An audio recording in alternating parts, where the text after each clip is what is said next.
तोती और केले का पेड़। बहुत समय पहले एक जंगल में मल्लिका नाम की एक तोती रहती थी।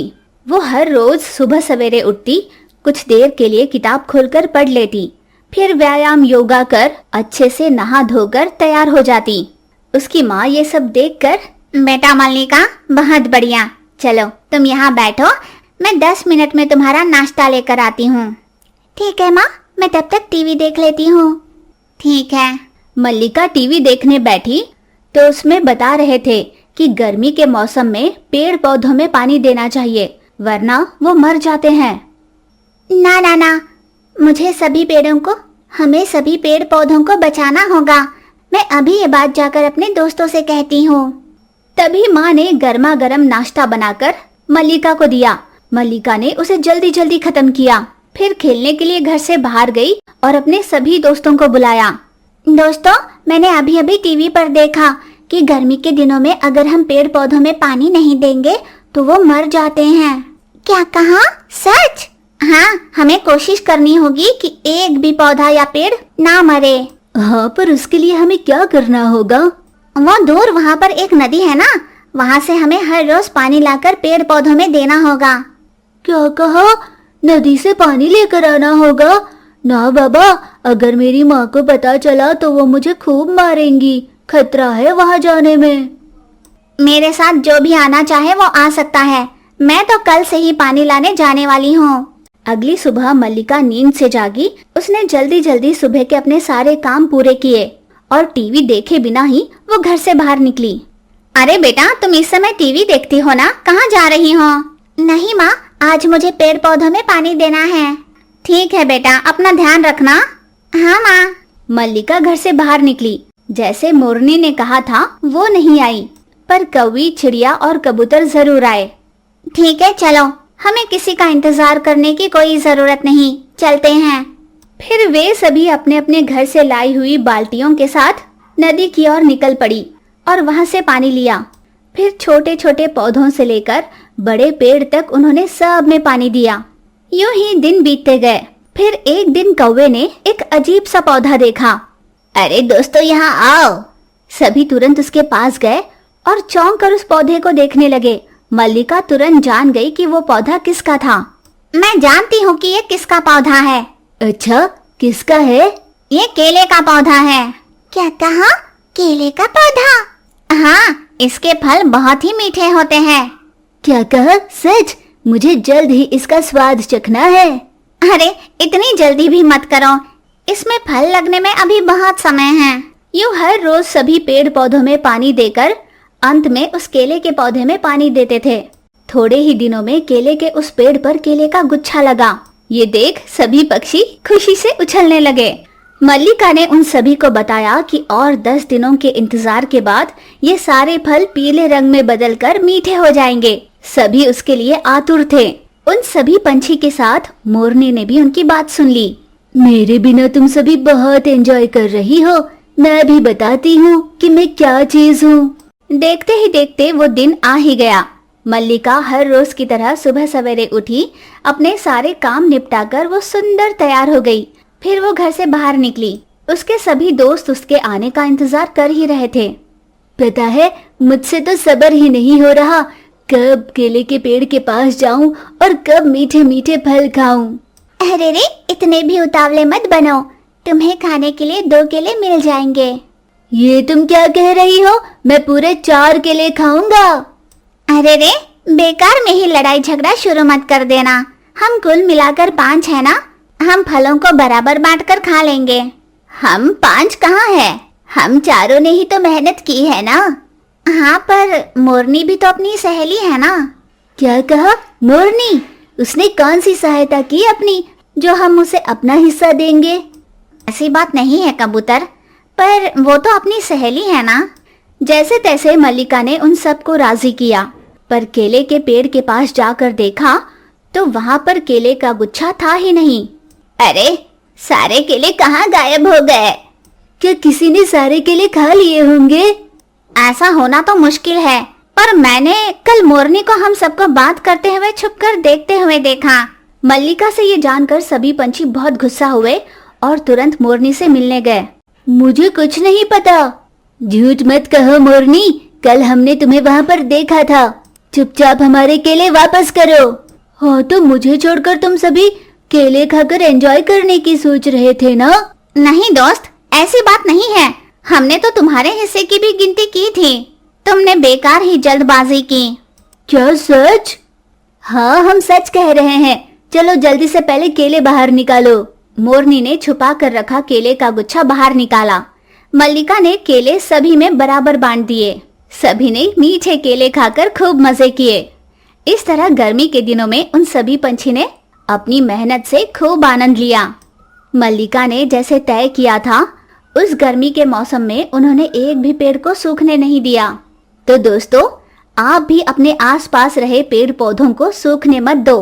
हर रोज उनमें पानी दो, क्योंकि पेड़ ही तो हमें ठंडक और छांव देती है। गौरी चिड़िया की भूख की परेशानियां। एक जंगल में एक फुर्तीली चिड़िया गौरी थी। वो बड़ी होशियार और बहुत दयालु थी। एक दिन पेड़ की एक टहनी पर तूतू नाम की एक कौवी, जो बड़ी कमजोर लग रही थी और उड़ने की नाकामयाब कोशिश कर रही थी, गौरी उससे बोली, अरे क्या हुआ तूतू कौवी, कितनी कमजोर लग रही हो? पिछले कई दिनों से मेरी सेहत कुछ ठीक नहीं है, इसीलिए आहार के लिए भी निकल नहीं पा रही हूँ। अब जाकर देखा तो मुझ में उड़ने तक तो क्या, बैठने तक की भी ताकत नहीं रही। इसीलिए सोचा थोड़ी देर इस टहनी पर बैठकर आराम कर थोड़ी शक्ति ग्रहण कर लूं और अपनी आहार की तलाश में निकल पड़ूं। इसीलिए घोंसले से बाहर निकली थी। अरे रे, सेहत इतनी खराब है तो भला ऐसा साहस करने की क्या जरूरत है? तुम्हें आहार ही चाहिए ना, तो तुम यहीं रुको, मैं तुम्हारे लिए ले आती हूँ। ये कहकर गौरी चिड़िया वहाँ से उड़ी और तूतू कौवी को जितना आहार काफी होता उतना अपनी चोंच से उठा कर ले आई। और जैसे कोई माँ अपने बच्चे को प्यार से खिलाती है, वैसे ही अपनी चोंच से गौरी ने उस कौवी को आहार खिलाया और उसका पेट भरा। तो इस तरह जंगल में कभी भी किसी को भी किसी भी चीज की जरूरत पड़ती या कोई तकलीफ में होता तो उनके पूछे बिना ही गौरी तुरंत उससे जितना बन पाता उनकी मदद कर देती। वो अपनी खुशी के साथ साथ औरों की भी खुशी का ध्यान रखती।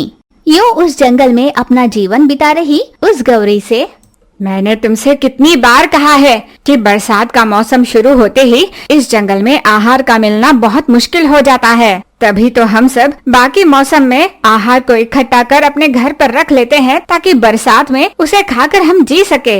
हाँ, पर अब ऐसा क्या हुआ है? इतने उखड़े हुए क्यों हो? क्यों, क्या तुम नहीं जानती? क्या भगवान ने तुम्हें इस जंगल में इसलिए भेजा है ताकि तुम सबकी तकलीफें दूर कर सको? क्यों सबकी जिंदगी में टांग अड़ाती हो? अभी अपने बच्चे अंडे में हैं। बरसात के शुरू होने से पहले वो अंडों से बाहर निकलेंगे। मैं उन्हीं की सोचकर घर पर इतना सारा आहार इकट्ठा करने की कोशिश करता हूँ और तुम उदारता की देवी बनकर सब में अपना आहार बांटती फिरती हो। ओह, इतनी सी बात। हमारा किया हुआ उपकार खाली नहीं जाता, किसी न किसी दिन लौटकर हमारे पास ही आता है। यूं गौरी ने कहा। फिर कुछ दिनों बाद पति चिड़ा आहार के लिए बाहर निकला। घर पर रही गौरी अपने अंडों को सेने के काम में लगी हुई थी। फिर उसके चूजे बाहर निकले। उन्हें देख खुशी के मारे माँ गौरी बोली, अरे वाह, मेरे प्यारे दुलारे बच्चे कितने सुंदर हैं। जब तुम्हारे पिताजी आए ना तो सामने खड़े होकर उनका स्वागत करना। ये कहकर माँ अपने बच्चों को देख मन ही मन खुश हुए जा रही थी। फिर देखते ही देखते बरसात का मौसम शुरू हो गया। चूजे भी थोड़े थोड़े बड़े हो रहे थे। उनके पास संग्रहित किया हुआ आहार कम हो रहा था। तब अरे रे, संग्रहित किया हुआ आहार तो खत्म हो रहा है और बरसात का मौसम कुछ और दिन चलेगा। खैर, बच्चों के आहार के लिए मुझे इतनी चिंता करने की जरूरत नहीं। किसी से भी पूछूंगी तो मदद हो जाएगी। फिर जैसे तैसे बरसात का वो मौसम खत्म हो गया, ऐसे माँ ने सोचा। फिर एक दिन घोंसले में संग्रहित कर रखा आहार सारा खत्म हो गया। तूतू दीदी, ओ तूतू दीदी, घर पर हो? पर तूतू के घोंसले से उसके बच्चों की ही आवाज आई। उन्होंने कहा, माँ घर पर नहीं है, कहीं बाहर गई है। अच्छा ठीक है, मैं बाद में आती हूँ। ये कहकर गौरी वहाँ से चली गई। पर सच तो ये था कि तूतू कभी अपने घोंसले में ही थी। उसे इस बात का अंदाजा लग गया था कि गौरी आहार के लिए ही आई है, इसीलिए उसने अपने बच्चों से झूठ बुलवाया। फिर वहाँ से निकलकर गौरी चिड़िया किसी और पक्षी के घोंसले के पास गई। वहाँ पर भी जाकर उसने अपने नन्हे चूजों के लिए आहार की मांग की, पर बेचारी गौरी चिड़िया को कहीं से भी किसी से भी मुट्ठी भर आहार भी नहीं मिला। घूम घूम कर गौरी अपने घोंसले वापस लौटी। ऐसा क्यों हुआ कि मैं जहाँ भी गई, जिससे भी मैंने मदद मांगी, सभी ने मुझे खाली हाथ भेजा, मेरी थोड़ी भी मदद नहीं की।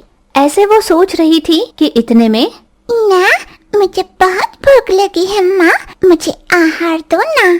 ये उसके नन्हे चूजे ने पूछा तो गौरी ने घोंसले में हर जगह ढूंढ ढूंढ कर थोड़ा बहुत आहार इकट्ठा किया और अपने नन्हे चूजे को खाने के लिए दिया। और मन ही मन सोचने लगी, मैं एक चूजे को भी भरपेट आहार नहीं दे पा रही हूँ। अगर बाकियों ने भी मुझे पूछा तो मैं क्या करूँगी?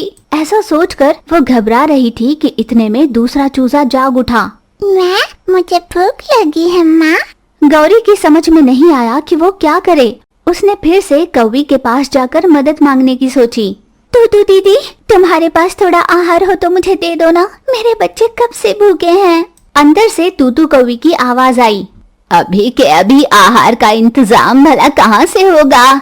मैं तो बच्चों के साथ ही हूँ ना कब से। मैं अगर अपने पास रहा थोड़ा बहुत आहार सब मैं बांटती फिरूंगी तो मुझे भी अपने बच्चों के लिए दर दर भटक कर तुम्हारी तरह भीख मांगना पड़ेगा। जाओ यहाँ से, मैं तुम्हें आहार नहीं दे सकती। यूं कौवी ने दुक्कारा तो बरसात में भीगती अपने घर वापस लौट रही गौरी ने मन ही मन सोचा, जब मेरे पास आहार था तो मैंने कितनों की मदद की, पर आज जब मेरे बच्चों के लिए आहार की जरूरत है तो सभी अपना मुंह फेर कर इतने स्वार्थी कैसे बन पा रहे हैं। ऐसा सोचती हुई गौरी अपने घर पहुंची तो बच्चों ने उससे कहा, माँ, तुम तो खाली हाथ लौटी हो, हमारे लिए आहार नहीं ले आई। भूख लगी है माँ, बिना खाए हम कैसे रहेंगे। ये सुन गौरी बोली, मैं क्या करूं मेरे बच्चों, तुम्हारे पिता ने मुझे कई बार कहा था कि बच्चों के आने से पहले हमें घर पर आहार संग्रहित करके रखना होगा, पर मैंने ही औरों पर दया कर अपने घर पर रखा सारा आहार उनमें बांटती रही। अब मैंने उनके हाथ पैर भी जोड़े पर कोई भी मदद करने के लिए तैयार ही नहीं। सोचा बाहर कहीं से लेकर आऊं, पर मुझे बहुत दूर जाना पड़ेगा। इतनी देर तक भला मैं अपने नन्हे चूजों को किसी अनजान शत्रु के भय से कैसे छोड़कर जाऊं। ये सोचकर वो बहुत दुखी हो रही थी। फिर देखते देखते दिन के 2 पहर बीत गए। अब गौरी के बच्चों से भूख बर्दाश्त नहीं हो रही थी। वे सभी अब भूख से रोने लगे। उन्हें इतना तड़पता देख माँ गौरी के कलेजे पे जैसे आरी चल रही थी। वो किसी भी हाल अपने बच्चों की भूख मिटाना चाहती थी और इसीलिए उसने एक घोर निर्णय लिया।